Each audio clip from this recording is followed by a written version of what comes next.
आचार्य उमास्वामी विरचित मोक्षशास्त्र। तर या ग्रंथामध्ये मुख्यतः कशाची आहे?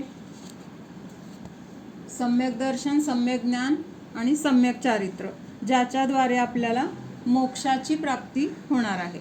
अशा त्या मोक्षाच्या प्राप्तीसाठी तर सगळ्यात महत्त्वाचं काय सांगितलंय? पहिल्यांदा सम्यक दर्शन। सम्यक दर्शन म्हणजे काय? तर आत्मस्वरूपाचं श्रद्धान म्हणजे निश्चय सम्यक दर्शन। आणि व्यवहार सम्यक दर्शन म्हणजे आपण काय बघतो? 7 तत्वांचं श्रद्धान, खऱ्या देवशास्त्र गुरूंचं श्रद्धान, स्व आणि पराचं भेदविज्ञान आणि आत्मस्वरूपाचं श्रद्धान। तर हे व्यवहार मोक्ष मार्गाने आहे। ह्याचं अवलंबन घेऊन आपल्याला कुठं पोहोचायचे? निश्चय मोक्ष मार्ग। निश्चय मोक्ष मार्ग म्हणजे आपल्या आत्मस्वरूपाची प्राप्ती, तिथं आपल्याला पोहोचायचे। त्यासाठी आपण हे ग्रंथाचं स्वरूप किंवा ह्या ग्रंथामधलं जे काही तत्व आहे तर ते समजून घेत आहोत। मग त्याच्यासाठी पहिल्यांदा आपण काय मंगलाचरण केलं? मंगल आचरण। मंगलाचरण म्हणजे ज्याच्याद्वारे आपल्याला पुण्याची प्राप्ती होणार आहे, सुखाची प्राप्ती होणार आहे आणि आपलं दुःख नष्ट होणार आहे, असं ते मंगल आचरण म्हटलेलं आहे। मग ह्या मंगलाचरणामध्ये आपण कोणाला नमस्कार केला? तर ज्यांनी काय केलेलं आहे? कर्मरूपी पर्वताचा नाश केलेला आहे, किंवा जे अजून कसे आहेत तर मोक्षमार्गाचे नेता आहेत आणि सर्व विश्वाचे ज्ञाता आहेत। म्हणजे हे जे त्यांनी प्राप्त केलेले गुण आहेत तर ते गुण कसे आहेत? तर सुखाला देणारे आहेत, किंवा सुख ह्या गुणांच्या द्वारे आपल्याला मिळणार आहे। मग आपल्याला सुख काय आहे? अपेक्षित आहे, म्हणजे सुख मिळवणं हे आपलं ध्येय आहे किंवा आपलं प्रयोजन आहे। मग जी गोष्ट आपल्याला पाहिजे आहे किंवा ज्या गोष्टीचं आपल्याला गरज आहे तर ती गोष्ट जर आपल्याला पाहिजे तर आपण कुणाकडे जाणार? ज्याच्याकडे एकतर ती गोष्ट आहे किंवा त्या गोष्टीला त्यांनी कसं मिळवलेलं आहे हे आपल्याला माहीत पाहिजे। म्हणून ह्या गोष्टी कुणाकडे आहेत तर त्यांच्याकडे आपण जाणार। म्हणजे आपल्याला सुखाची काय आहे? इच्छा आहे, किंवा सुख आपल्याला आवडतं। मग आपल्याला सुख आवडतं म्हणल्यानंतर ज्याच्याजवळ सुख आहे ती व्यक्ती पण आपल्याला आवडायला पाहिजे, किंवा ते सुख कुणाकडं आहे तर ते आपल्याला त्यांच्याकडे आहे म्हणल्यावर आपल्याला ते सुख आवडतं म्हणल्यावर त्या सुखाच्या प्राप्तींनी त्यांनी काय झालेलं आहे म्हणजे ते प्राप्त केलेलं आहे ते सुख। म्हणून त्या व्यक्तीचा आपण काय करतो तर आदर्श घेतो, किंवा आपल्याला ती व्यक्ती हवीशी वाटते। परत त्या व्यक्तीच्या सानिध्यात जावं, त्या व्यक्तीने त्या गोष्टींना कसं मिळवलंय ते समजून घ्यावं, ह्याच्यासाठी आपण काय करतोय? त्या अरिहंतांना किंवा हे गुण ज्यांनी प्राप्त केले त्यांना आपण नमस्कार करतोय। त्याच्यामध्ये हेतू काय आहे आपला? त्यांच्यासारख्या गुणांची प्राप्ती मला पण व्हावी म्हणून आपण त्यांना नमस्कार करतोय। मग ह्याच्यामध्ये एक फिक्स झालंय आपलं की आम्हाला तुमच्यासारखंच व्हायचंय, किंवा तुम्ही जे गुण प्राप्त केले तेच गुण आम्हाला पाहिजेत, ते सोडून आम्हाला दुसरी कुठली अपेक्षा नाही। म्हणजेच काय? संसार सुखाची, इंद्रिय सुखाची, परिग्रहाची किंवा बाहेर असलेल्या दुःखाला नाश करण्याची ही बाहेरची आमची कुठलीही इच्छा नाही। तर कुठली इच्छा आहे? एकमेव जे तुम्ही गुण प्रकट केलेले आहेत त्या गुणांना फक्त प्रकट करायचे। बाकी शरीर चांगलं मिळावं, सगळी अनुकूलता मिळावी किंवा भरपूर पैसा मिळावा, सगळं मनासारखं व्हावं, ह्या कुठल्याही गोष्टीची आपण तिथं मागणी केली का भगवंतांकडे? त्याच्यामध्ये काय सांगितलंय? वंदे तद्गुण लब्धये। एक तुम्हाला जे गुण प्राप्त झालेले आहेत तसेच गुण मला देखील प्राप्त करायचे आहेत, आणि ते गुण कुठं आहेत? आपल्या स्वरूपामध्येच आहेत। फक्त कसे आहेत? अव्यक्त स्वरूपात आहेत, त्याला आपण व्यक्त करण्यासाठी प्रयत्न करत आहोत। मग मोक्षाला मिळवायचं तर तो मार्ग पहिल्यांदा आपल्याला माहीत पाहिजे। त्या मार्गावर कसं जायचं, कसं आचरण करायचं ह्याचं ज्ञान आपल्याला पाहिजे। मग काय सांगितलं होतं? मोक्ष मार्ग काय आहे? कशाला म्हटलेला आहे मोक्ष मार्ग? सम्यक दर्शन, सम्यक ज्ञान, याची एकताच काय आहे? मोक्ष मार्ग आहे। तर हा मोक्ष मार्ग आपण 2 प्रकारांनी बघितला होता। कुठला होता? एक व्यवहार मोक्ष मार्ग आणि एक निश्चय मोक्ष मार्ग। मग निश्चय मोक्ष मार्गाकडे पोहोचायचे तर त्याच्यासाठी अगोदर अवलंबन कशाचं घ्यायचं आपल्याला? व्यवहार मोक्ष मार्गाचं अवलंबन घ्यायचंय। मग व्यवहार मोक्ष मार्ग म्हणजे काय, तर पहिल्यांदा देवशास्त्र गुरु 7 तत्व ह्याच्यावरचं आपलं श्रद्धान कसं पाहिजे, अढळ पाहिजे. किंवा जे वस्तूचं स्वरूप आहे, देवशास्त्र गुरूंनी जे सांगितलेलं आहे, जे 7 तत्वांचं स्वरूप त्यांनी सांगितलंय, तर तेच तत्व काय आहे, उपादेय आहे. उपादेय आहे म्हणजे काय, तेच योग्य आहे किंवा तेच ग्रहण करण्यायोग्य आहे, तसंच ज्ञान करण्यायोग्य आहे आणि त्यानुसार आचरण करण्यायोग्य आहे. तर हे आपल्याला पहिल्यांदा व्यवहार मोक्ष मार्गातून समजतं. ह्याच्यासाठी आपण काल बघितलं होतं की काय बघितलं होतं काल आपण, सम्यक दर्शनाचे 2 प्रकार बघितले होते. म्हणजे असं वेगवेगळ्या अपेक्षेने वेगवेगळं कथन केलं जाईल. त्याच्यातून हेतू काय आहे आपल्याला, की जे सांगितले ते तत्व आपल्याला व्यवस्थितपणे समजलं पाहिजे किंवा त्याच्याद्वारे ते ग्रहण झालं पाहिजे. समजलं तर ग्रहण होणार ना, म्हणून तिथं वेगवेगळ्या पद्धतीने काय करतायत, तर आपल्याला समजून सांगण्यासाठी वेगवेगळ्या मार्गाने किंवा वेगवेगळ्या प्रकाराने तिथं सांगण्याची त्यांची शैली आहे. मग सम्यक दर्शनाचे आपण काल 2 प्रकार बघितले होते. कुठले बघितले होते काल बघितलेले सांगा. बरोबर, हां. तर आता सराग सम्यक दर्शन म्हणजे काय, आणि हां पहिल्यांदा सराग सम्यक दर्शन कशाला म्हटलंय ते सांगा, कोण सांगते. हां, शुभक्रियामध्ये राहण्याचा प्रयत्न करतो, तेच सराग सम्यक दर्शन ना. बरोबर, हां. म्हणजे सम्यक दर्शन झाले म्हणजे काय, आपल्याला आत्मस्वरूपाची तर प्राप्ती झालेली आहे, पण पूर्ण वेळ आपण आत्मस्वरूपामध्ये स्थिर राहू शकतो का, नाही राहू शकत, तेवढी आपली शक्ती नाही. मग त्यावेळेस त्या शुद्ध स्वरूपातून आपण बाहेर आल्यानंतर जर आपण शुभाचं अवलंबन नाही घेतलं तर काय होणार, अशुभामध्ये जाणार. अशुभामध्ये जाणार म्हणजे विषय, कषाय, संसार, परिग्रह, शरीर, शरीराचे भोग, ह्याच्यामध्ये काय होणार, आपली प्रवृत्ती होणार. मग त्यानुसार तिथं कषायांची प्रवृत्ती, त्यानुसार तिथं राग द्वेष, हे सगळं काय होणार, नवीन कर्मबंधाला किंवा पापालाच कारण आहे. मग ह्या पापातून आपल्याला वाचवायचे तर काय केलं पाहिजे, शुभाचं अवलंबन घेणं गरजेचं आहे. मग ज्याला सम्यक दर्शन प्राप्त झालेलं आहे असा जीव काय करतो, अशुभापासून वाचण्यासाठी तिथं शुभाचं अवलंबन घेतो. त्याला काय म्हटलेलं आहे, सराग सम्यक दर्शन. आणि वीतराग सम्यक दर्शन म्हणजे काय येणार,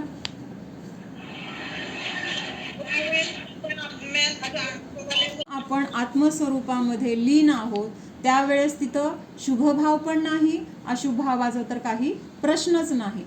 म्हणजे अशा शुभ आणि अशुभाने रहित जो शुद्ध भाव आहे त्या शुद्ध भावामध्ये राहणे, त्यालाच काय म्हटलेलं आहे, वीतराग सम्यक दर्शन म्हटलेलं आहे. वीतरागचा अर्थ काय घ्यायचा कश्मीरा, हां बरोबर आहे, सांग. राग आणि द्वेषही नाही, शुभ आणि अशुभ कर्म पण नाही, हां, त्याला वीतराग असे म्हणतात. म्हणजे जिथं शुभ किंवा अशुभ, राग किंवा द्वेष नाही, तर अशांनी रहित जी अवस्था, तर ती काय म्हटलेलं आहे, वीतराग. वीतरागचा जर आपण शब्दशः अर्थ बघितला तर असं येतो की ज्याच्यातून राग आणि द्वेष निघून गेलेले आहेत. वीत म्हणजे काय, निघून गेलेले आहेत, तर त्याला तिथं वीतराग असं म्हटलेलं आहे. मग जेव्हा आपण आत्मस्वरूपामध्ये राहतो तेव्हा तिथं कशाय आहेत का, कशाबद्दल राग आहे, कशाबद्दल द्वेष आहे, कशाबद्दल आपल्याला इच्छा आहे, असं काहीच नाहीये. एक आत्मस्वरूपामध्ये आपण स्थिर आहोत किंवा आत्म्याचा अनुभव घेतोय आणि त्यामुळे तिथं काय आहे, आनंद आहे, शांती आहे, समाधान आहे, कुठली इच्छा नाही, कुठली आकुलता नाही. तर अशा अवस्थेला काय म्हटलेलं आहे, वीतराग अवस्था म्हटलेलं आहे. मग ही अवस्था आपल्याला प्रिय आहे की नाही, आपण म्हणतो तोंडाने प्रिय आहे, पण अवलंबन कशाचं घेतो, ज्या गोष्टीमध्ये राग द्वेष होतील अशा गोष्टींचंच आपण अवलंबन घेतो. म्हणजे आपल्याला व्यवहाराने हे कळतंय की वीतरागता आपल्यासाठी इष्ट आहे किंवा तेच आपल्यासाठी सुखाचं कारण आहे. मग ते काय करायचं, आता पटवून घ्यायचंय आपल्याला, ज्ञान तर आहे पण तसं श्रद्धान पण करायचंय. मग हे असं हे पाहिलं आपण की वीतराग सम्यक दर्शन काय आहे, तर एक आत्मस्वरूपामध्ये लीन राहणं, जिथं राग नाही किंवा द्वेष पण नाही, कुठलाही कशाय नाही, शुभ किंवा अशुभ भाव नाही. मग आता त्याच्यानंतर आपण पाहिलं होतं की सराग सम्यक दर्शनाचे 4 भेद आपण पाहिले होते. कुठले पाहिले होते, कोण सांगते. झालेलं आहे तर कशाय, जिथं कषायांची तीव्रता कमी झालेली आहे तर तिथं काय म्हटलेलं आहे, प्रशम असं म्हटलेलं आहे. आता पुढचं आहे संवेग. संवेग कशाला म्हटलंय? सुख आहे का दुःख आहे? तर सगळं दुःख दुःख दुःखच आहे. कुठंतरी थोडंसं अनुकूल वाटलं की आपल्याला काय वाटतंय, ते सुख आहे, ते माझ्यासाठी इष्ट आहे. पण त्या सुखामध्ये अडकून सुद्धा आपल्याला पुन्हा काय दुःखाचीच प्राप्ती होते. म्हणून ह्या संसारामध्ये सुख नाहीच, तिथं काय आहे, सगळं दुःख दुःख दुःखच आहे. मग अशा ह्या संसारापासून आपल्याला काय होणं, तर भीती वाटणं किंवा त्याच्यापासून आपल्याला विरक्ती निर्माण होणं. आणि दुसऱ्या अपेक्षेने काय बघितलं होतं, मग संसारापासून आपण पळतोय किंवा संसाराच्या दुःखाला घाबरतोय, तर कुठं शरण जाणार आपण? मग धर्माला शरण जाणार. कारण तिथं काय आहे, आपल्याला सुखाला मिळवण्याचा किंवा दुःखातून सुटण्याचा तिथं मार्ग मिळणार आहे. म्हणून धर्माच्या प्रती अनुराग निर्माण होणे. वीतरागमध्ये काय होतं, राग द्वेषाने रहित. आणि अनुरागमध्ये काय होतंय की त्या देवशास्त्र गुरूंच्या प्रती किंवा धर्माच्या प्रती आपल्याला राग निर्माण होतोय. राग म्हणजे कुठल्या अपेक्षेने घ्यायचं, त्यांच्याबद्दल प्रेम किंवा त्यांच्याबद्दल आदर, विनय किंवा त्यांच्या सानिध्यात राहण्याचे सतत भाव, त्यांची प्राप्ती करून घेण्यासाठी सतत प्रयत्न. तर हेच काय आहे, धर्माच्या प्रती अनुराग. किंवा धर्मामध्ये जसं सांगितलंय तसं आपल्याला वागायचंय, तसं आपल्याला आचरण करायचंय, असे आपले परिणाम. मग ह्या सगळ्या गोष्टी कशात येणार, तर धर्माच्या प्रती अनुराग म्हणजेच काय आहे, हा पण याला पण संवेगच म्हटलेला आहे. मग ह्याच्यामध्ये आपल्याला काल आपण असं बघितलं होतं की सतत आपल्याला भीती वाटते का, की ह्या संसारात मला किती दुःख आहे, मी ह्याच्यातून कधी बाहेर पडणार. आपण चिंतन कशाचं करतो, आत्ता संयोगामध्ये मला जी प्रतिकूलता आहे, तर त्या प्रतिकूलतेला मी कसं दूर करू, किंवा जे मला अनुकूल आहे किंवा जे मला गरजेचं वाटते, तर त्याला मी कसं मिळवू. ह्या दोन गोष्टीसाठी काय करतोय आपण, प्रयत्न करतोय. म्हणजे त्या संसारात राहण्याचाच प्रयत्न आहे ना. संसारातून बाहेर पडण्याचा कुठं प्रयत्न आहे, संसाराची भीती कुठं आहे ह्याच्यामध्ये. उलट त्या संसारामध्ये राहूनच तिथं सुरक्षित व्हायला बघतोय आपण. मग ही काय झाली, संसारापासूनचा म्हणजे भयभीतपणा नाही किंवा तिथं संवेग नाही. मग हा संवेग उत्पन्न होण्यासाठी किंवा हे भीती उत्पन्न होण्यासाठी चिंतन करायला पाहिजे. कसलं चिंतन करायचंय, की ह्या संसारात आजपर्यंत किती दुःख भोगलंय, काय काय दुःख भोगलंय. मग ह्याच्यासाठी काय करायला पाहिजे, ध्यान करायला पाहिजे, सामायिक करायला पाहिजे. मग त्यावेळेस आपण शांत बसल्याशिवाय आपण ह्या गोष्टीचं चिंतन वगैरे आपल्याला स्थिरपणे होणार नाही. मग ह्या 4 गतीमध्ये आजपर्यंत काय काय दुःख भोगलंय, जरी आता आपल्याला मागचं आठवत नाही तरी आपल्या संयोगामध्ये असलेल्या जे दुःख दिसते, कोणाकोणाच्या संयोगामध्ये काय काय आहे, आपल्या पण संयोगामध्ये आहे, नाही असं नाहीये, पण आपल्यापेक्षा जास्त प्रतिकूलता असेल किंवा तिर्यंच्या गतीमध्ये काय दुःख आहे ते आपल्याला इथं आता बघू शकतोय. नरक गतीमधलं तर आपल्याला दिसत नाहीये. पण हे जे दिसतंय ते बघून तसंच दुःख मी पण भोगलेलं आहे. किंवा आता जर ह्या संसारापासून मी विरक्ती नाही घेतली किंवा म्हणजे वैराग्य प्राप्त नाही झालं, तर मला परत कुठे जावं लागणार आहे, अशा नीच गतीमध्ये, हीन गतीमध्येच माझा जन्म होईल आणि मला परत हे दुःख प्राप्त होईल. मग असं नको असेल दुःख, तर तिथं काय पाहिजे, ह्या संसारापासून भीती उत्पन्न झाली पाहिजे. त्याशिवाय आपण त्याच्यापासून दूर जाणार नाही. जर एखाद्या गोष्टीची भीती वाटली तरच आपण काय करतो, त्याच्यापासून दूर जाण्याचा किंवा त्याला टाळण्यासाठी तिथं प्रयत्न करतो. पण आता पहिल्यांदा आपल्याला ही भीती वाटणं गरजेचं आहे.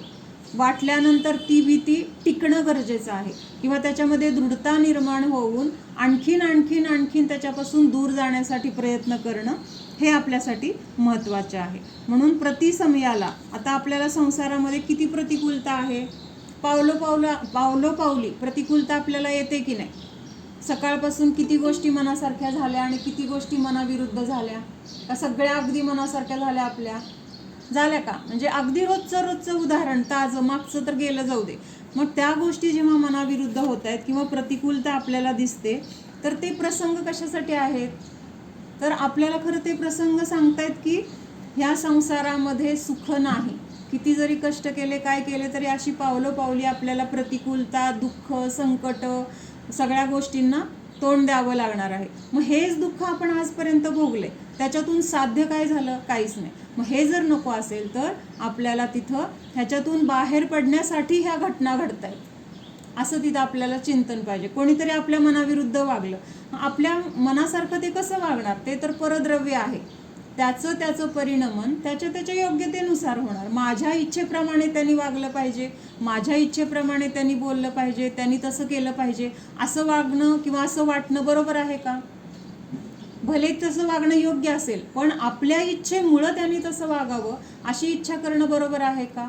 काहीच कारण नाही आहे. शेवटी प्रत्येक द्रव्याचं स्वतंत्र काय आहे तर अस्तित्व आहे आणि त्या स्वतंत्रतेनुसार त्याचं परिणमन होणार आहे. म्हणून आपण असं त्यांनी आपल्या मनासारखं वागावं अशी इच्छा करण्यापेक्षा आपल्या मनाविरुद्ध जे घडतंय तर ते उलट काय आहे, माझ्या फायद्याचं आहे. कसं फायद्याचं आहे तर त्या प्रतिकूलतेमध्ये आपण त्याच्यापासून दूर जाण्यासाठी काय होतो, प्रयत्नशील होतो किंवा तिथून दूर जाताना आपल्याला जास्त त्रास होत नाही. जेव्हा आपल्या मनासारखं सगळं घडत असतं किंवा खूप आपल्याला तिथं आनंद देणारे सगळे प्रसंग किंवा आपल्याला वाटतं की सगळं माझ्या मनासारखं आहे, त्याच्यापासून दूर जाण्याचा आपण प्रयत्न करणार का?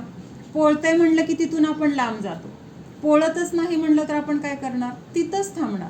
म्हणून येणारी प्रतिकूलता ही आपल्या फायद्याची आहे असं तिथं आपण काय केलं पाहिजे. आणि खरंच आहे बरं का, म्हणजे उगी मानायचं असं नाही आहे, तर ती प्रतिकूलता ह्या संसाराचं स्वरूप आपल्याला दाखवून देते. लक्षात येते का? संसारामध्ये जे आहे तर ते असंच आहे, हे असंच राहणार आहे. संसारामध्ये राहिलं तर आपल्याला ह्याच गोष्टी परत परत मिळत राहणार आहेत असं त्या घडणाऱ्या गोष्टीतून आपल्याला शिकायला मिळते. म्हणजे ह्या गोष्टी काय आहेत, आपल्यासाठी गुरु आहेत. गुरु काय करतात, आपल्याला आपल्या फायद्याचं शिकवतात, आहे की नाही? गुरु काय करतात, आपल्याला ज्ञान देतात किंवा हित कशात आहे, अहित काय आहे हे आपल्याला सांगतात आणि मग त्याच्यातून बाहेर पडण्यासाठी जे दुःख आहे त्याच्यासाठी आपल्याला ते मार्गदर्शन करतात. मग ह्या घटनाच आपल्यासाठी काय आहेत, गुरु. घटना म्हणजे कुठल्या, ज्या आपल्याला प्रतिकूल वाटतात. प्रतिकूल म्हणजे आपल्या मनाविरुद्ध घडणाऱ्या घटना, मनाविरुद्ध काही कोणीतरी आपल्याला न आवडणारं बोललं, न आवडणारं आपल्या संयोगात येऊन तसं आचरण झालं कुणाचं, तर तिथं आपल्याला काय झालं, ते आवडत नाही म्हटल्यानंतर त्याच्याबद्दल रागद्वेष करण्यापेक्षा त्यापासून बाबा हे संसाराचं स्वरूप असंच आहे आणि त्याच्यामध्ये एकत्व न करता त्याच्यापासून विरक्ती कशी होईल ह्याच्यासाठी ही गोष्ट माझ्या फायद्याची आहे असं तिथं चिंतन होणं गरजेचं आहे. म्हणजे प्रतिसमयाला दुःख, प्रतिकूलता, संकट तर येणार, पण हे प्रसंग माझ्यासाठी वैराग्य निर्माण करणारे आहेत.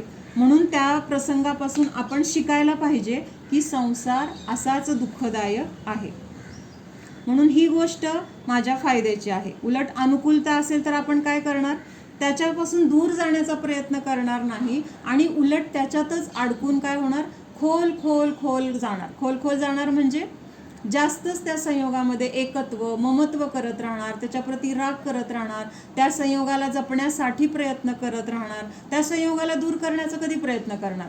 अनुकूलता असेल तर आपण जपायला बघतो, त्याच्यापासून दूर जायला बघत नाही आणि मग अशा खोल खोल जाणार म्हणजे काय, त्याच्यामध्ये खोल खोल अडकत राहणार आणि जेवढं खोल जातो तेवढा त्रास जास्त होतो. काटा वर असेल तर जास्त त्रास देतो का अगदी खोलवर आत घुसला असेल तर जास्त त्रास देतो? कोण जास्त त्रास देतं? खोल गेलेला काटा. एकतर तो लवकर निघत नाही, वरचा वर असेल तर पटकन उचलून आपण असं काढून टाकतो, म्हणजे तिथं वेळ पण लागत नाही आणि तो जास्त त्रास पण देत नाही. पण जेवढं खोल आपण तिथं आतमध्ये गुंतलेला असणार तेवढं त्याच्यातून बाहेर होण्यासाठी वेळ पण लागणार आणि तेवढा तिथं त्रास पण होणार. म्हणून सांगितलं की अनुकूलता असेल तर आपण त्याच्यामध्ये जास्त डुबणार आणि बुडून मरणार. बुडून मरणार म्हणजे काय होणार, खोल खोल जाणार. खोल जाणार म्हणजे कुठं जाणार, नरक कुठे, ह्या 3 लोकांमध्ये सगळ्यात तळाशी काय आहे तर नरक आहे आणि त्या नरकाच्या तळाशी अजून 7 नरक जे आहेत त्याच्या पण खाली काय आहे तर निगोद आहे, जिथं अनंत निगोदी जीव तिथं काय राहतात. तर त्याला काय म्हटलेलं आहे, जिथं निगोदी जीव राहतात दलदल पृथ्वी म्हणलेलं आहे. दलदल नाही, कलकल पृथ्वी. काय, कलकल, कलकल पृथ्वी म्हणलेलं आहे.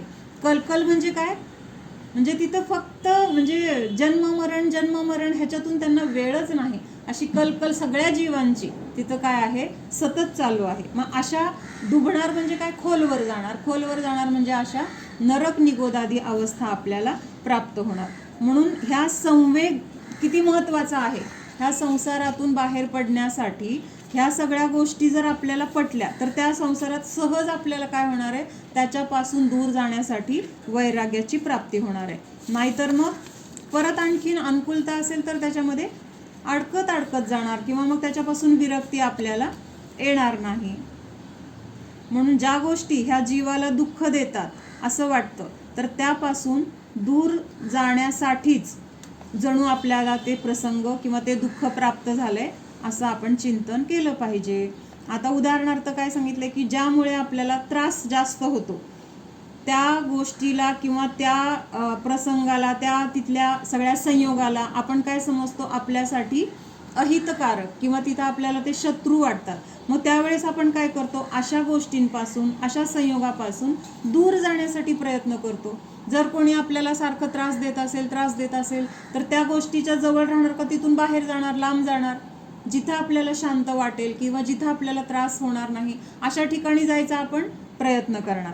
म्हणून मग असे हे जे प्रसंग आहेत त्याच्यापासून आता लगेच काय आपण घर सोडून जाऊ शकत नाही, संयोग सोडून जाऊ शकत नाही, पण मनामध्ये आपण तिथं अशी दृढता करू शकतो की नाही, कमीत कमी रागद्वेष तरी होणार नाहीत. काय दृढता की बाबा हे संयोग असेच असतात किंवा हे कर्माचे उदय असेच आहेत किंवा ह्या संसारामध्ये असं दुःखाचं स्वरूप कुठल्या ना कुठल्या रूपाने आपल्याला भोगावं लागणार आहे. ही तरी आपल्या मनामध्ये तिथं काय होणार आहे, पक्का निर्णय होणार आहे. आणि हा निर्णय झाला तर मग समोरच्या प्रतिकूलतेचा आपल्याला त्रास होत नाही.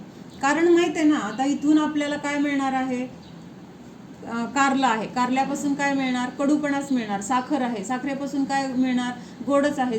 कारलं मला कडूच कसं लागलं असं दुःख होणार आहे का, माहिती आहे कारलं कडूच आहे, ते खाल्लं तर आपल्याला नियमाने काय होणार आहे, कडवटपणाच मिळणार आहे. मग तसं हे संसारातले जे प्रसंग आहेत तर त्या प्रसंगाने काय होणार आहे, मला दुःखच होणार आहे. मग त्याच्याकडून हे का मिळालं असं म्हणून आपण तिथं दुःखी होणार नाही. मनाची तयारी होणार आपल्या, म्हणजे एवढ्या तरी गोष्टी आता आपण ह्या संसारात राहून पक्क्या करू शकतो. ज्या वस्तू या संसारात आपल्याला त्रास देतात किंवा कर्माचे उदय आपल्याला प्रतिकूलता देतात तर त्यापासून आपण दूर का जात नाही, उलट तिथंच काय करतो, आपण दटून राहतो आणि त्याला सामना करतो. त्या गोष्टींना आपल्याला पाहिजे तसं बनवण्याचा प्रयत्न करतो.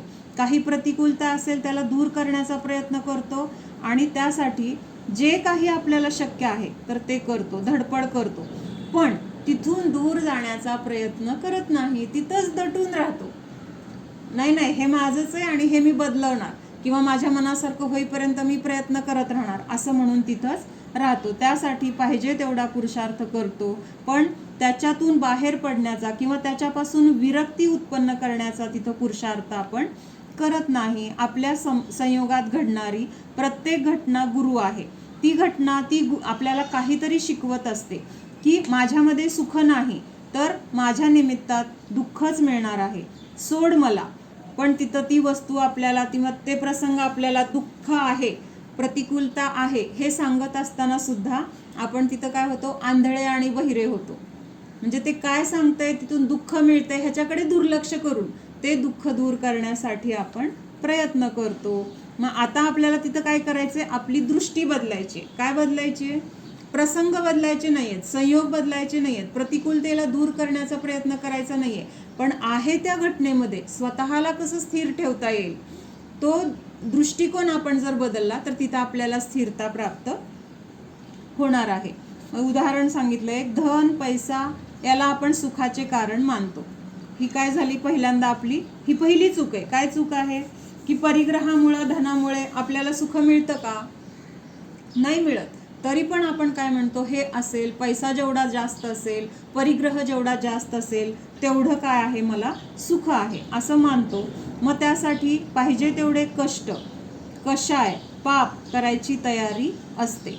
मग त्याच्यानंतर हे पुढची चूक केली, त्या धनाला इष्ट मानलं, मग त्याच्यासाठी पाप केली, कषाय केले, आकुलता केली, संकलेश परिणाम केले. ह्याद्वारे काय झालं, तिथं आपल्याला पुढचे आणखी तीव्र कषायाच्या द्वारे पुढचं नवीन कर्म बांधलं गेलं आणि त्या कर्माच्या उद्यात काय मिळणार आहे, सुख मिळणार आहे का दुःख मिळणार आहे, नियमाने दुःखच मिळणार आहे. म्हणजे त्या धनाला इष्ट मानल्यामुळं काय झालं, ते सगळं मिळवण्यासाठी काहीही करायची आपली तयारी आहे आणि ते करतो. आणि ते मिळाल्यानंतर समजा आता पुण्याचा उदय असेल तर त्या कष्टाला फळ मिळणार आणि तिथं काय होणार, सगळी अनुकूलता किंवा ज्या गोष्टी आपल्याला पाहिजे त्या मिळाल्यानंतर काय करणार, ते टिकवण्यासाठी प्रयत्न करणार किंवा जे मिळाले त्याच्यामध्ये आणखीन कशी वाढ होईल मिळाल्यानंतर आपण तिथं समाधानी तरी राहतो का? आणखीन त्याच्यामध्ये कसं वाढ होईल किंवा त्याला कसं सांभाळता येईल? मग जरी त्या गोष्टी अजून आपल्या संयोगात आहेत किंवा अजून काही म्हणजे संपल्या नाहीत, नष्ट झाल्या नाहीत, तरी सुद्धा मनामध्ये भीती असते की नाही, हे संपेल का, संपल्यानंतर मी काय करू? म्हणजे ती गोष्ट असताना सुद्धा त्याची परत अशी काळजी, सांभाळण्याची काळजी, ते नष्ट झाल्यानंतर काय करायचं त्याची काळजी. मग ह्याच्यासाठी काय आहे, सतत आकुलताच करतो. मग त्याच्यातून आपल्याला सुख कुठं मिळालं? म्हणजे आपण मानलंय काय, पैसा असेल, परिग्रह असेल, तर संयोग असतील तर मी सुखी, म्हणून ते मिळवण्याचा प्रयत्न केला. म्हणजे पहिल्यांदा ते नव्हतं तेव्हा पण आकुलता, ते मिळवत असताना पण आकुलता, मिळाले आता तरी पण आकुलता. कसली आकुलता आहे? ते सांभाळण्याची आकुलता. म्हणजे ह्याच्यामध्ये कुठं सुख आहे?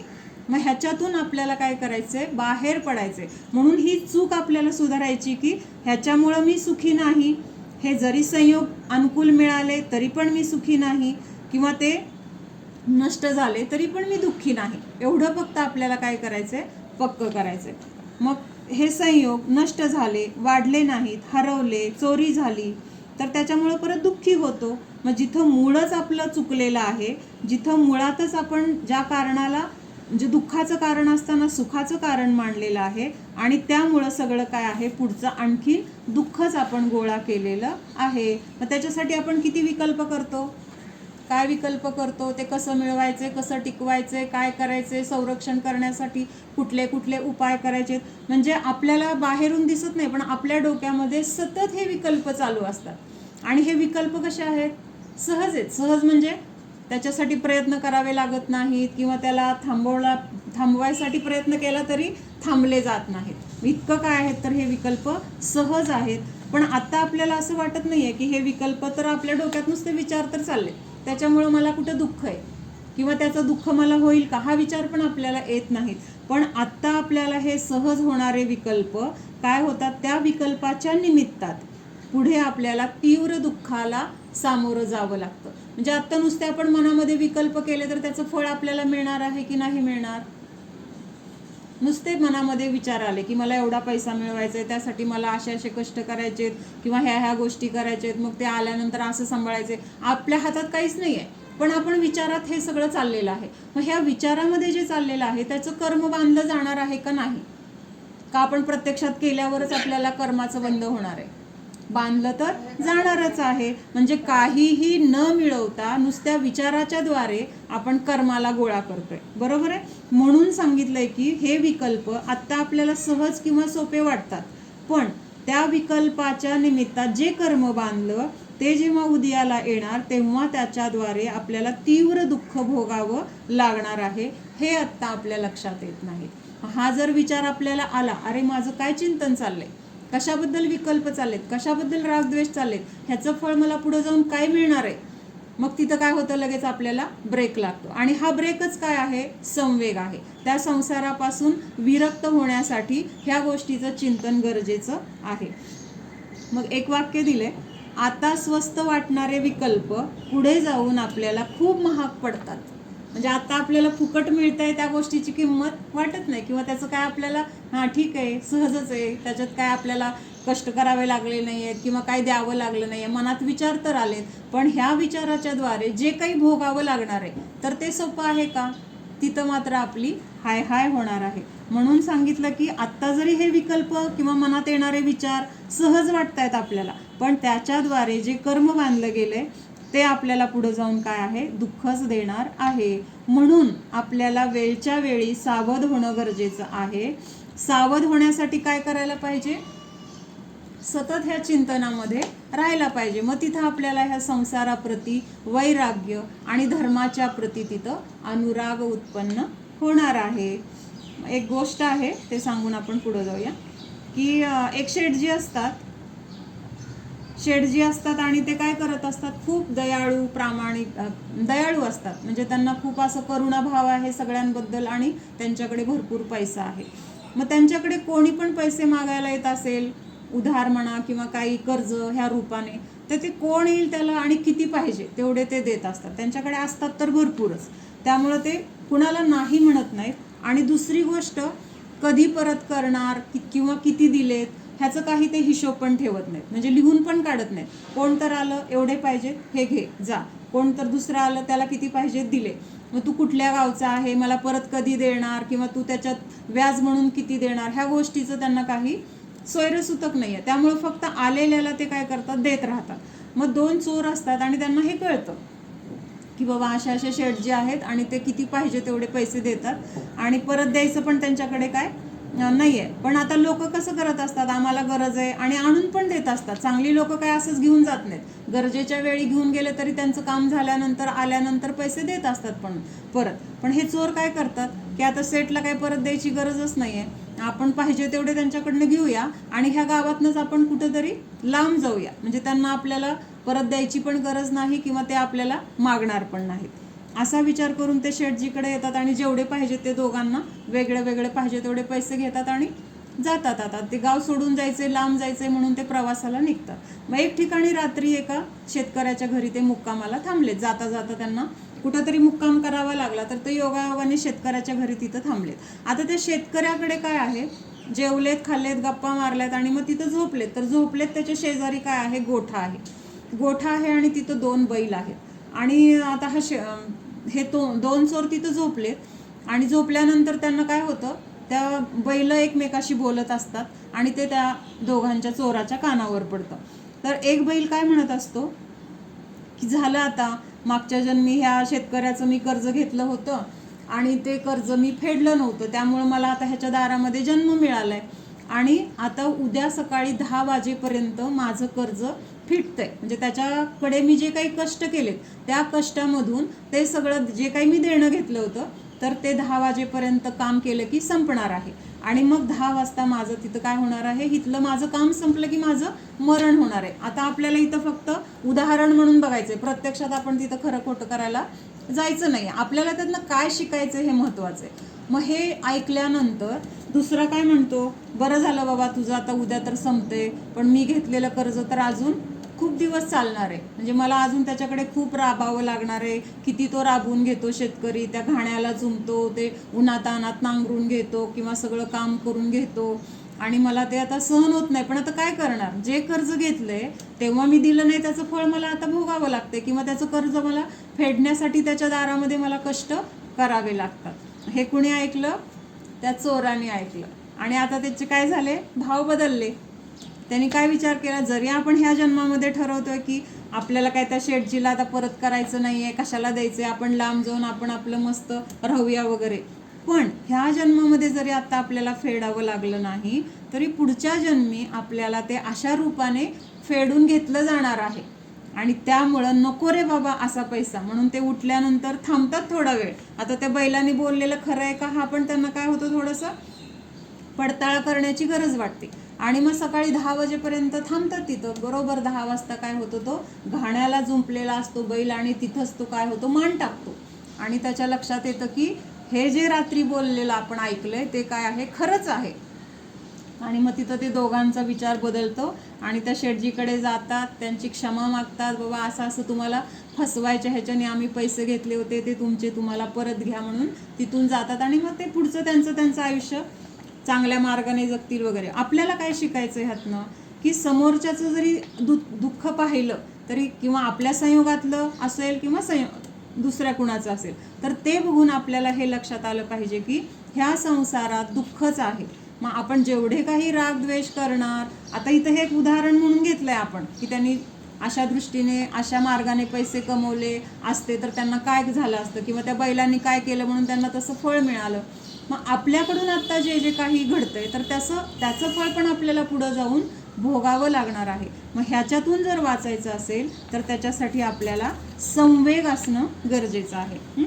संवेगसाठी आपण हे बघितलं, लक्षात येतंय, संसारापासून भयभीत होण्यासाठी किंवा ती भयभीतता आपल्याला सहज होणार नाही, त्याच्यासाठी चिंतनाची गरज आहे, त्याच्यासाठी स्वाध्यायाची गरज आहे, त्याच्यासाठी परत परत त्या संयोगामध्ये राहून शुभभावांमध्ये राहण्यासाठी प्रयत्न करणं गरजेचं आहे.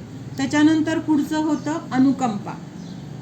अनुकंपामध्ये काय बघितलं होतं की सर्व प्राण्यांच्या विषयी दयाभाव असणं. दयाभाव असणं म्हणजे तिथं त्यांना काही दुःख असेल, त्रास असेल तर तो दूर करण्यासाठी प्रयत्न करणं, काय त्यांना अनुकूल करत असेल तर ते करण्याचा प्रयत्न करणं.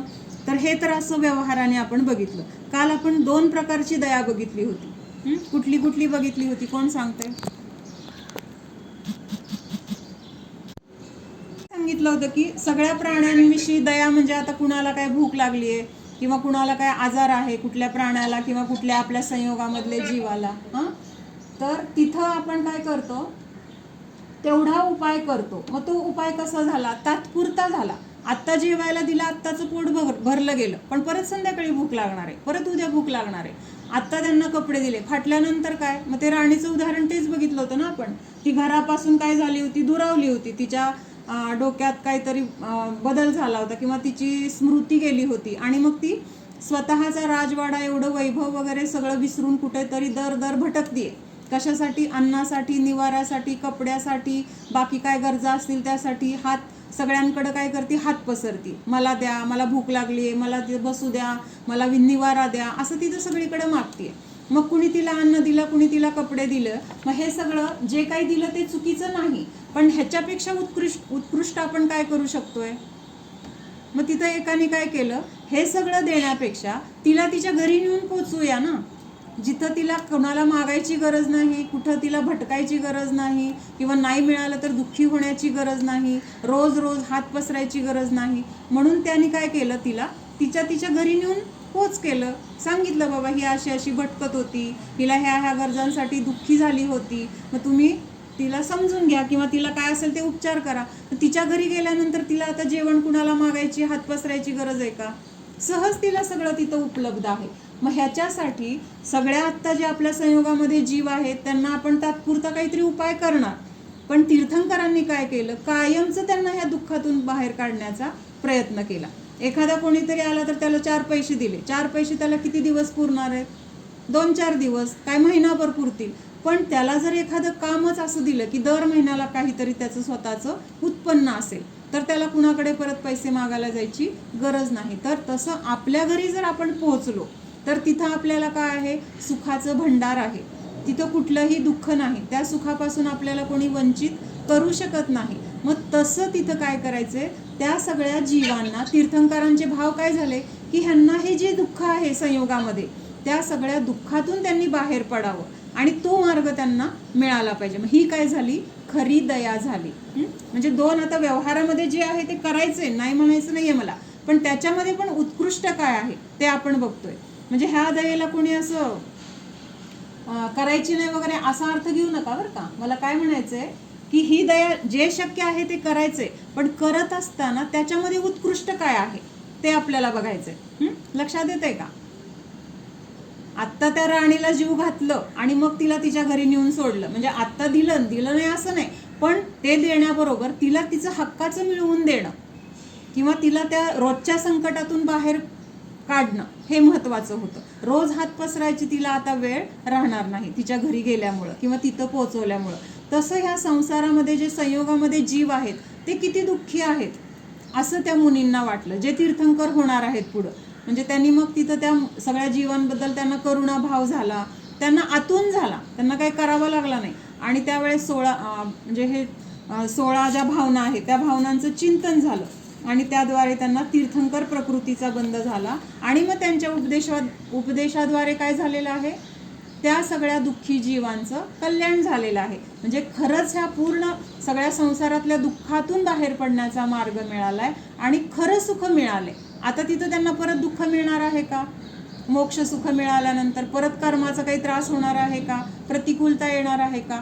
नाही. तर सगळ्यात उत्कृष्ट दया कुठली आहे, तर मूळ जे दुःख आहे त्या दुःखाचा नाश होण्यासाठी योग्य उपाय केला की त्याचं अस्तित्व, त्याचं घर तिथं दाखवून दिलं की माझं सुख, माझं घर माझ्याजवळच आहे. आपण ते बाहेर भटकत बसलोय आणि त्या घरामध्ये जर आपण पोहोचलो तर आपल्याला परत तिथं बाहेर कुणापुढे हात पसरायची गरज नाही. तर ही काय आहे, खरी दया आहे. मग बाहेरच्या जीवांवरच दया करायची आहे का?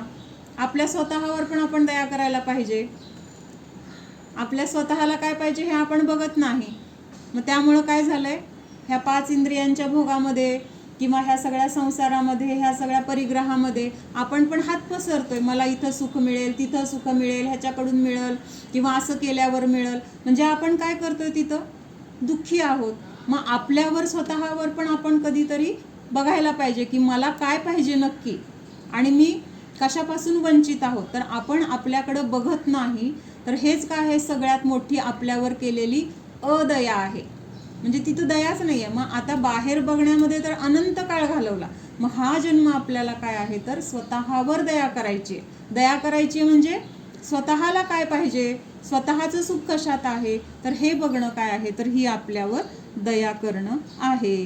त्याच्यानंतर पुढचं आहे आस्तिक्य. आस्तिक्यमध्ये काय बघितलं होतं, कोण सांगतंय? आस्तिक्य म्हणजे जे जे पदार्थ आहे, देवशास्त्र गुरूंनी जे सांगितलेले तत्व ते स्वीकारायचं.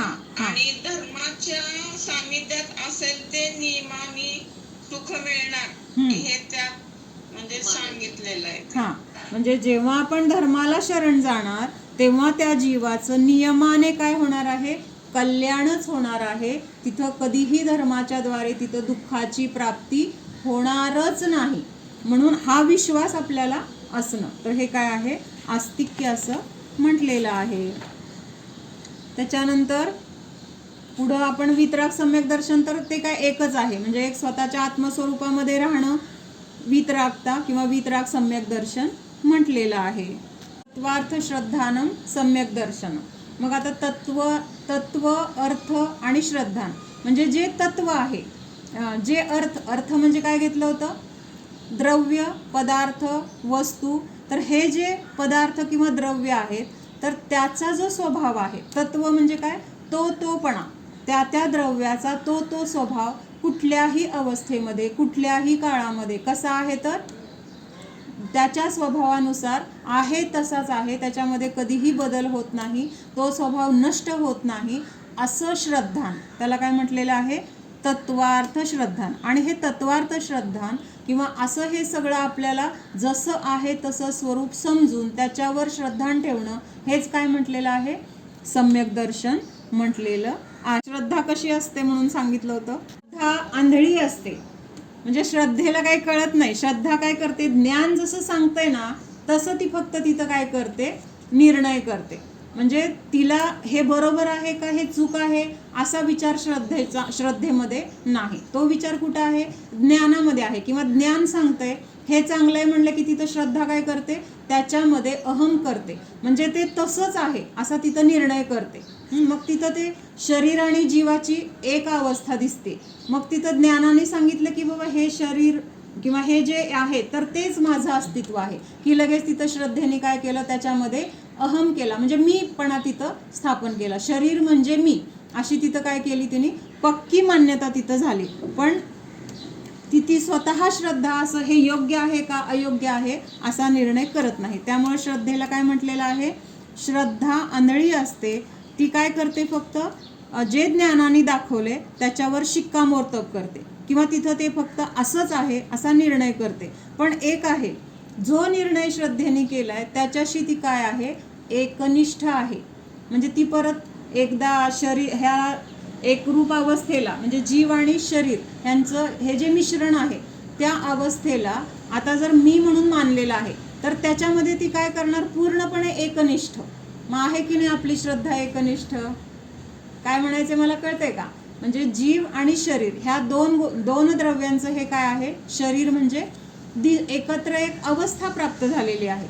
आणि त्या दोन द्रव्यांच्या अवस्थेला श्रद्धान काय म्हणते, हे एकच आहे किंवा हेच माझं अस्तित्व आहे, हे म्हणजेच मी आहे असं तिथं काय करते, अशी मिथ्या श्रद्धान झालेलं आहे.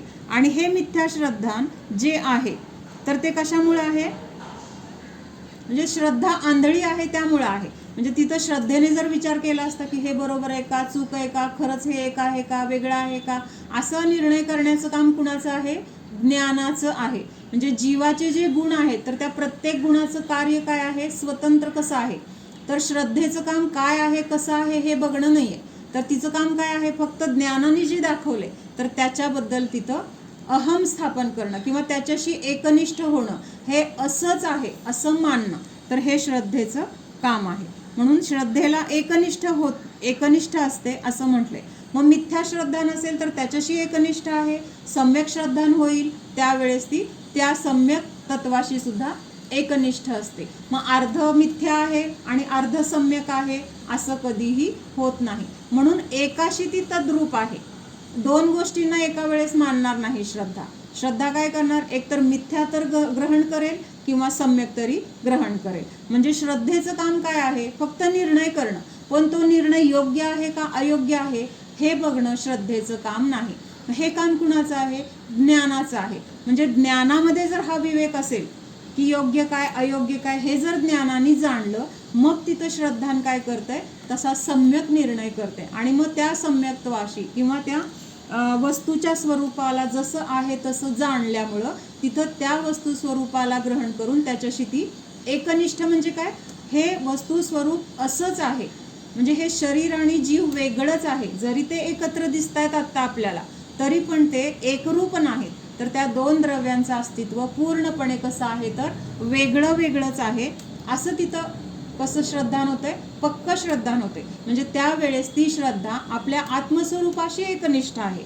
आणि जिथं मिथ्या दर्शन आहे तिथं ती श्रद्धा त्या दोन संयोगाच्या एकत्रितपणाशी एकरूप आहे. लक्षात आहे. श्रद्धा आणि चारित्र्य म्हणजे आत्ता आपण बघतोय ते अनंत गुण आहेत, तो विषय आत्ता इथं नाही आहे. मग श्रद्धा गुणाचं काम काय आहे, तर तिथं शिक्का मारणं. म्हणजे आता एखादा कामगार आहे, बरेच कामं चालू आहेत एका फॅक्टरीमध्ये आणि सगळी कामं झाल्यानंतर शेवटी तिथं शिक्का मारायचं काम आहे. जो शिक्का मारणार आहे ते तुम्ही बरोबर केलंय का, तुम्ही कसं केलंय, काय केलंय हे बघायचं, त्याचा काय संबंध नाही आहे. त्याचं काम काय आहे, आलंय समोर त्याच्यावर शिक्का मारायचं, पुढे ढकलायचं, आलंय समोर शिक्का मारायचं, पुढे ढकलायचं. तसं श्रद्धा काय करते, ज्ञानाने सांगितलंय की हे माझ्यासाठी चांगलं आहे का, ठीक आहे, मग हे माझंच आहे असं तिथं. मग ह्या शरीराबद्दल ज्ञान जे झालेलं आहे की हे शरीर म्हणजे मी, ह्या शरीरामध्ये मला सांभाळलं शरीराला तर मला सुख लागतंय असं ज्ञान झालंय. मग श्रद्धान काय करते, तिथं तो निर्णय करते की हे शरीर म्हणजे मीच आहे. मग तिथं ह्या शरीराला वेगळं समजायचं, एक आहे का वेगळं आहे, जीवाचं काय स्वरूप आहे, पुद्गलाचं काय स्वरूप आहे हे बघायचं काम श्रद्धेचं नाही आहे. ते काम कुणाचं आहे, ज्ञानाचं आहे. म्हणजे ज्ञानाचं कार्य वेगळं आहे, श्रद्धेचं कार्य वेगळं आहे. त्यामुळं ज्ञान कसं सांगतंय, म्हणजे ज्ञान पुरुषार्थ करते की हे योग्य आहे, म्हणजे हे असं आहे एवढं ज्ञान दाखवते. आणि श्रद्धा काय करते, तिथं पक्का निर्णय करते की हे असंच आहे. तिथं ते चूक आहे का बरोबर आहे हे निर्णय श्रद्धा करत नाही. म्हणून श्रद्धेला आंधळी म्हणले, त्या अपेक्षेने आंधळी म्हणले. लक्षात येते का, श्रद्धान महत्वाचं आहे पण योग्य तत्वाचं योग्य श्रद्धान असणं गरजेचं आहे. मग जोपर्यंत योग्य आपल्याला वस्तूचं स्वरूप समजत नाही तोपर्यंत आपलं श्रद्धान सम्यक होणार नाही. मग ते सम्यक होण्यासाठी अगोदर ही तत्व समजून घ्यायचीत आपल्याला की काय द्रव्य आहे, त्याचं स्वरूप काय आहे, त्यांचे गुण काय आहेत, आजपर्यंत आपण काय समजलो होतो. मग हे समजलं तर तिथं काय होणार आहे, आपल्याला श्रद्धान आपलं सम्यक होणार आहे. श्रद्धा वही सम्यक है जो आत्मा की सेवा करती है. मग त्या श्रद्धेला सम्यक म्हटलं जातं की ज्या श्रद्धेच्या द्वारे आपल्याला आपलं आत्मस्वरूप कळणार आहे किंवा आपल्या आत्म्याला काय पाहिजे, आत्म्याचं सुख कशात आहे, आत्म्याला दुःख कशामुळं आहे, हे चतुर्गती भ्रमण कशामुळं आहे, हे सगळं ज्ञान आपल्याला होणार आहे. म्हणून सांगितलं की श्रद्धा वही सम्यक है जो आत्मा की सेवा करती है. मग आजपर्यंतची आपली श्रद्धा कशी आहे, मिथ्या आहे. का मिथ्या आहे, तर ह्या आत्म्याकडे दुर्लक्ष करून ह्या शरीराची सेवा, परिग्रहाची सेवा, संयोगामध्ये असलेल्या सगळ्या गोष्टींच्या मध्ये आपलं जे एकत्व आहे किंवा त्याच्यासाठी आपण जे जे करतोय, तर ते परिग्रहाची सेवा आहे की नाही, शरीरासाठी जे जे करतोय तर ते सगळं शरीराची सेवा आहे की नाही. म्हणजे आपल्या जीवाची सेवा करायचं सोडून आजपर्यंत आपण पराची सेवा करत आलेलो आहे. म्हणून त्यामुळे त्या श्रद्धेला काय म्हटलेलं आहे, मिथ्या श्रद्धा म्हटलेलं आहे. कारण त्याच्यामध्ये आपण एकरूपाने बघतोय, हे म्हणजेच मी, ह्याच्यामुळं मी सुखी, ह्याच्यामुळं मी दुःखी, असं तिथं काय आहे, आपलं मिथ्या श्रद्धान आहे. आणि त्याद्वारे मग सगळं पराची सेवा करण्यामध्ये आपले अनंत भव वाया गेलेले आहेत. म्हणून श्रद्धा वही सम्यक है जो आत्मा की सेवा करती है. सम्यक दर्शन, ज्ञान, चारित्र असं सांगताना तर भेदरूपाने सांगितलं. म्हणजे हे सम्यक दर्शन काय आहे तर श्रद्धान, ज्ञान काय आहे तर सगळं जाणणं, कशाचं स्वरूप काय आहे हे सगळं जाणणं हे ज्ञान आहे. आणि मग त्यानुसार तिथं जे काही आचरण होते तर त्याला चारित्र्य म्हटले. म्हणजे समजून घेण्यासाठी दर्शन, ज्ञान, चारित्र्य, प्रत्येकाचं लक्षण, प्रत्येकाचं काय स्वरूप हे सगळं बघतोय आपण. पण असताना ते कसे आहेत, अभेद आहेत, एकत्रित आहेत, त्यांचं वेगळं वेगळं अस्तित्व आहे का. जिथं श्रद्धा आहे तिथंच ज्ञान आहे, तिथंच चारित्र्य आहे, तिथंच जीव आहे. सगळं कसं आहे, एकमेक आहे. जसं हे जीव आणि शरीर दिसताना एक दिसतंय पण एक आहे का कायमस्वरूपी. काही काळानंतर ते वेगळं झालेलं दिसतंय आपल्याला, जरी जीव दिसत नसला तरी. तेव्हा ते असं शरीर कसं आहे, प्राण निघून गेल्यानंतर त्याला काही समजत नाही, त्याला काही त्रास झाला, चांगलं बोललं वाईट बोललं, त्या शरीराला काय कळतंय का, स्वतःच्या अस्तित्वाचं पण तिथं त्याला भान नाही आहे. म्हणजेच तिथं जे काही होतं चैतन्य ते त्याच्यामध्ये होतं, ते निघून गेलं म्हणजे ते वेगळं होतं हे आपल्याला तिथं कळतंय. तसं हे ज्ञान, श्रद्धा जीवापासून वेगळं होत नाही. कळतंय का, कारण ते त्या जीवाचं स्वरूप आहे. आता हे शरीर आणि जीव एकत्रित दिसतंय पण ते एकमेकाचं स्वरूप आहे का. दोन वेगळी वेगळी द्रव्य काही काळापुरती एका क्षेत्रामध्ये राहत आहेत. कधीपर्यंत, जोपर्यंत आपलं आयुष्य आहे तोपर्यंत ती ह्या शरीर म्हणजे एक ठिकाणी आपल्याला दिसत आहेत. पण त्यांचं अस्तित्व एक ठिकाणी राहत असले तरी कसं आहे, भिन्न भिन्न आहे. जीवाचे ज्ञान गुण शरीर रूप झाले नाही, शरीराचे स्पर्श रसगंध वर्ण जे गुण आहेत ते जीव रूपाने झाले नाहीत. होतात का. आदिनाथ भगवंतांचं आयुष्य किती होतं, 84 लाख पूर्व एवढं त्यांचं आयुष्य होतं. म्हणजे त्या शरीरामध्ये त्यांचा जीव तेवढ्या काळापर्यंत होता. मग 84 लाख वर्षामध्ये राहून सुद्धा शरीराचा एकतरी गुण जीवामध्ये गेलाय किंवा जीवाचा एकतरी गुण त्या शरीरामध्ये गेलाय असं झालं का. एवढ्या काळ ते एकत्रित असून सुद्धा कसं होतं, जीवाचं अस्तित्व वेगळंच होतं, शरीराचं अस्तित्व वेगळंच होतं. एक ठिकाणी असून सुद्धा ते कसे होते, एकमेकापासून भिन्नच होते. तसं हे सम्यक दर्शन, ज्ञान, चारित्र्य भिन्न आहे का, नाही, हे आपल्याला समजून घ्यायचंय. कारण कुठल्याही अवस्थेमध्ये असलं तरी श्रद्धान, ज्ञान, चारित्र्य हे सगळं त्या जीवाबरोबर कसं आहे, एकमेक आहे, एक रूप आहे. त्यांचं जीवामध्ये सुद्धा वेगळं वेगळं स्थान नाही. म्हणजे जीवाचे जेवढे प्रदेश आहेत तेवढ्या जीवाच्या प्रदेशामध्ये एका सगळ्या म्हणजे एकापासून सगळ्या पूर्ण प्रदेशामध्ये ज्ञान, चारित्र्य, श्रद्धान, सुख हे सगळे गुण कसे आहेत तर पूर्ण संपूर्ण व्यापलेले आहेत. कळतंय का. म्हणजे हा प्रदेश ज्ञान गुणाचा आहे, हा प्रदेश चारित्र्य गुणाचा आहे, हा श्रद्धा गुणाचा आहे, असं त्यांचं वेगळं वेगळं तिथं सुद्धा अस्तित्व वेगळं नाहीये. एका द्रव्यामध्ये सुद्धा म्हणजे तिथं सुद्धा ते एकमेक मिळून आहेत असं. मग म्हणून आपल्याला समजून घेताना जरी ते वेगळं समजून घेतलं तरी प्रत्यक्षात कसं आहेत तर ते एकरूप आहेत. म्हणून सम्यक दर्शन, ज्ञान, चारित्र्य भेदरूप कहा. कशाच्या अपेक्षेने, आपल्याला नाही तर कळणार कसं ना, सम्यक दर्शन कशाला म्हणायचे, ज्ञान कशाला म्हणायचे.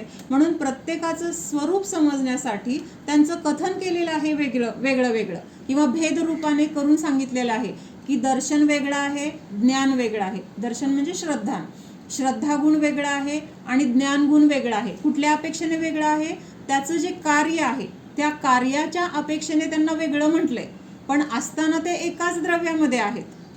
एका घरामध्ये 4 मुलं आहेत, मग त्या 4 मुलांना असताना 4 मुलं वेगळी वेगळी आहेत पण राहत आहेत कुठं, त्या घराचे, त्या अख्ख्या घराचे ते मालक आहेत की नाही, चौघं पण. म्हणजे आता हे स्थूल उदाहरण आहे पण एक त्या तसं समजून घेण्यासाठी दर्शन, ज्ञान, चारित्र्य हे सगळे जीवामध्ये एकमेक आहेत.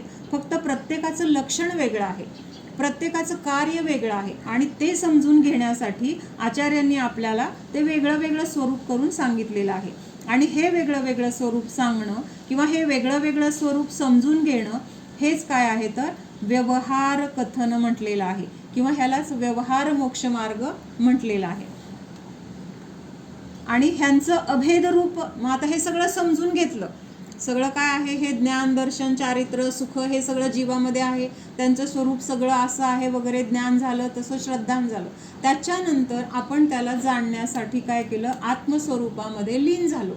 आता तिथं ज्ञान वेगळं जाणत नाहीये, श्रद्धान वेगळं जाणत नाहीये, चारित्र्य वेगळं नाहीये. तिथं कशी अनुभूती, तिथं जी होणारी जाणीव आहे तर ती कशी आहे, अभेद आहे. कळतंय का? अभेद म्हणजे तिथं आता हा श्रद्धा गुण लक्षात आला, हा ज्ञान गुण लक्षात आला अशी जाणीव नाहीये. तिथं एक अखंड एक आत्मस्वरूपाची अभेद जाणीव आहे. आता हे समजून लक्षात येणार नाही असं सांगून, पण उदाहरण म्हणजे आपण सरबताचं बघतो की सरबतामध्ये वेगवेगळ्या वस्तू काय काय काय काय पाहिजे ते सगळं घातलं, हे थोडं ते थोडं ते थोडं असं करून ते सरबत केलं. साखर असेल, मीठ असेल, वेलदोडे, लिंबू, जे जे काही घालायचं ते सगळं घातलं. पण जेव्हा आपण सरबत पितो तेव्हा त्या सगळ्या पदार्थांचा वेगळा वेगळा अनुभव येतो का? ही साखरेची टेस्ट आहे, ही लिंबाची टेस्ट आहे, ही मिठाची टेस्ट आहे, हा इथं केशर पण लागते, इथं वेलदोडे पण लागते, असं वेगळं आहे का? तर त्या सगळ्यांची अखंड चव आपल्याला येते आणि मग आपल्याला काय वाटतंय, सरबत मस्त आहे. मग तिथं वेगळी वेगळी चव अनुभवत नाही आपण, तर तिथं सगळ्यांची मिळून एक जी टेस्ट आलेली आहे, तर त्या टेस्टचा तिथं आपण काय होतोय, अनुभव घेतोय आणि तिथं आपल्याला मग आनंद येतोय. तसं इथं सम्यक दर्शन, ज्ञान, चारित्र हे वेगळं वेगळं स्वरूप आपण समजून घेतलं, पण हे स्वरूप समजून घेऊन आत्म्याला जेव्हा आपण जाणणार तिथं आपल्याला हे वेगळं वेगळं आहे जाणायची गरज नाही पडणार. तिथं ह्या सगळ्याची अखंड अनुभूती येणार आहे किंवा एकत्रितपणे आपल्याला त्या सगळ्याचा अनुभव होणार आहे. तर हेच काय आहे, तर निश्चय मोक्ष मार्ग आहे किंवा ह्यालाच अभेद रूप म्हटलेलं आहे. अभेद म्हणजे जिथं आता भेद राहिलेला नाही, जिथं व्यवहारामध्ये आपण समजून घेण्यासाठी भेद भेद करून जाणलं, समजून घेतलं, पण एकदा समजल्यानंतर, एकदा ते सरबत केल्यानंतर पुढचं काम काय आहे? सरबत आता तयार झाले, आता काय काम आहे? प्यायचं काम आहे आता. तसं हे सगळं समजून घेतली तत्व, दर्शन काय, ज्ञान काय, चारित्र काय. आता समजून घेतल्यानंतर पुढचं काम काय आहे, तर त्या ह्या गोष्टी जिथं आहेत तर त्या आत्मस्वरूपाचा तिथं अनुभव घेणं किंवा त्या आत्मस्वरूपाला जाणणं. तर हेच काय आहे, तिथं अभेद रूप म्हटलेलं आहे किंवा निश्चय रत्नत्रयाला जाणणं असं म्हटलेलं आहे किंवा हाच निश्चय मोक्ष मार्ग आहे. लक्षात येते? अवघड वाटते? ओम सावधान जाणा, हा मी शुद्ध जीव आहे, जाणणारा आहे, मात्र जाणत आहे. जाणणे सोडून मी अन्य काहीही करणारा नाहीच. हा मी अनंत गुणसंपन्न जीव आहे. माझ्यामध्ये अनंत ज्ञान आहे, दर्शन आहे, सुख आहे, अनंत शक्ती आहे. या अनंत गुणांचा हा मी पिंड आहे. जाणा, हा मी जीव अभेद आहे, अखंड आहे. माझ्यामध्ये भेद नाही, भिन्नता नाही. माझे अनंत गुण एकरूप आहेत, अभिन्नच आहेत. जाणा, हे अनंत गुण माझ्यापासून कधीही वेगळे होत नाही, कधीही नष्ट होत नाही, कमी जास्त होत नाही. हा मी अनादि अनंत स्वरूपी आहे. हे अनंत गुण देखील अनादि अनंतच आहेत. जाणा, स्वतःच्या अभेद स्वरूपाला जाणा.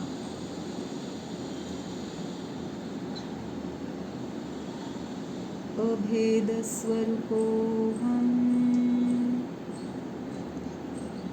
अखंड